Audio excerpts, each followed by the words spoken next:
begin a discussion on experiencing and perhaps knowing a possible transcendental reality needs to begin with a discussion of knowledge. And we have this discussion in one way or another many times on this channel. So some of this might sound familiar. When we're talking in terms of knowledge, we're talking in terms of language, right? You might know the phrase, the map is not the territory. This is a phrase that is used to articulate the difference between ontological matters and epistemological matters, which is a very complicated way of saying things in the objective world versus things that we theorize about, that we think about. That is to say, if I was to say the word elephant, an animal does not leap from my mouth, but rather an utterance comes from my mouth that symbolizes itself an idea that is itself also a symbol for something in the objective world, in a common reality between you and I, that is separated from the private world that exists here and exists in your head, but is in this shared, the common reality between us. There is a phenomenological, I think this is phenomenology, that screws with this notion a little bit, and they say that, well, because our theorizing is just as real as that objective elephant, the so-called separation between the map and the territory is a little misleading. And to a point, I have to agree with them. Because there's to say that if the map is not the territory, and the territory is all that it really is, whence is the map? Where did it come from? That is to say that in some way, because our theorizing about the elephant is real, then the map has to be conjoined with the territory, actually, at some point. But, importantly, we have to recognize at least a distinction between the two in a hierarchical sort of way. They may both be conjoined, but it may, if you would permit me, fold over on the other one, such that we recognize the so-called map or epistemological matters as being distinct from the objective world. And I think it's as simple as recognizing that there is a world that exists independent of our theorizing about it, okay, versus the world in our head that is only theory. So when we're talking about epistemology and ontology, and wondering how it is that our theorizing relates with the objective world, this, I think, in the end, is the gateway to understanding the transcendental nature of reality. It is true to say that a person can have a theory about something, claim that it is a representation of something in the so-called common reality, and be wrong about that theory. Concretely, here's an example. I believe the world is flat. Now, that is a theory. And when I say theory, I don't just mean a guess or something like this. I'm talking about a very specific arrangement of ideas that is used as a model for the common reality. Similarly to how, I would say, a plastic model of a B-52 bomber is a model of something in the common reality. The model's real, and in fact, if it's a plastic model, that's also in the common reality. But so is the spoken word. You see, that's in the common reality. But just like that model, and just like the spoken word, it first relates to a private reality that then relates to an objective reality. But oh, now I've lost my thought. Damn. Okay. So I'm gonna just check that out. I'll be right back. Right. So I say that the world is flat. We can say that this is wrong because although the theory itself exists, which is to say that it is real, it is not true, because the purpose of truth, or rather purpose, that's a scary word, the meaning of truth is to relates with something like this. It relates with the purpose of an idea representing something in a common reality, okay, that is not in the private theorizing world.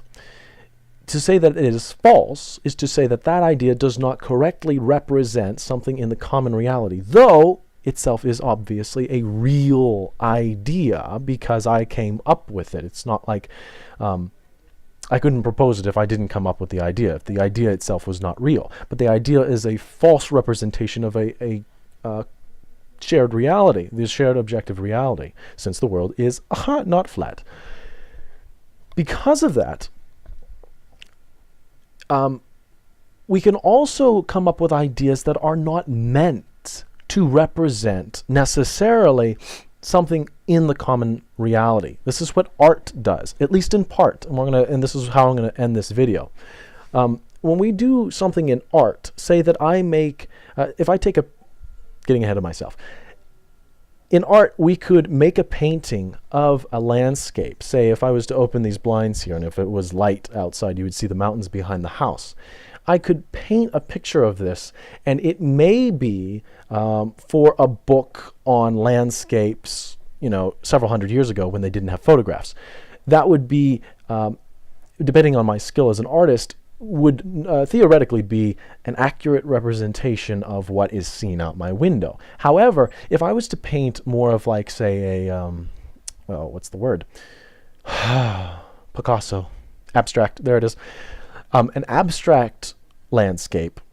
It is not obviously a perfect representation of what's out there, but at the same time, its purpose as being an abstract work of art is not to be strictly denotative. And the notion of denotative, being denotatively informative versus being connotatively informative is normally used in context with the written language, but with art it works as well. And there's something very important about these two differences. If I was to paint your face, I could try to paint, actually I have a friend of mine that is a fantastic photorealist painter. So say we hire him to paint you, we could say that is the purpose of the photorealistic style is to be an accurate representation. But take that same artist, as I'm sure he could do, and paint an abstract picture of your face. It is the difference between a denotative concept of your face versus a connotative aspect of your face, or a concept of your face. We're using a kind of fuzzy logic, the idea that we are implying different sorts of things without explicitly stating them. And the importance of this style is very real. And it's not just to be soft and fluffy and feel good, but it goes a little bit like this. Language itself is a little bit, I think of it as a pie, where if you were to give me a pie, I could cut it up in several different pieces and call this the English language. You can bake another pie, give it to another person, they could cut it up in a number of different kinds of shapes and different kinds of slices, and then we'd have the French language. Both pies are a representation of the same actuality of everything that we're trying to capture within the symbols of language. But our cuts and our slices are all a little different, though everything in the total, in the final account, is all accounted for. But because no one is actually has the entirety of their own language at their command, they will always and forever have holes within their pie, holes that they have to come up with in some other kind of way. This is the very real value of connotative means of explaining something.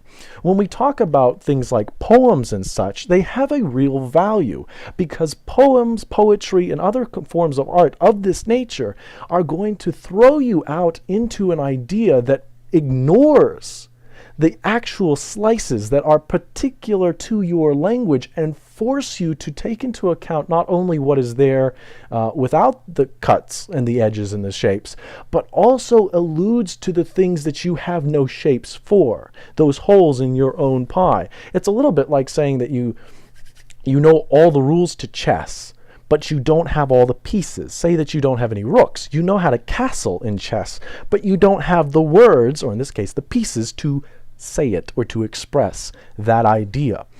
Because of that, all that we could do in that particular chess game is to merely imply somehow the move of castling the king and the rook, if those pieces aren't right there with us. Now, certainly it might make sense from a conservative standpoint, that we should improve our language and our command of our own language to the greatest of our ability. However, not only, again, is this to accommodate our lack of knowledge in our own language, but it is to throw out the lines completely and to make us look at the pie and not at the pieces. It's in that, then, that we have successfully divorced ourselves from all systematic means of knowledge, and we are left with pure experience.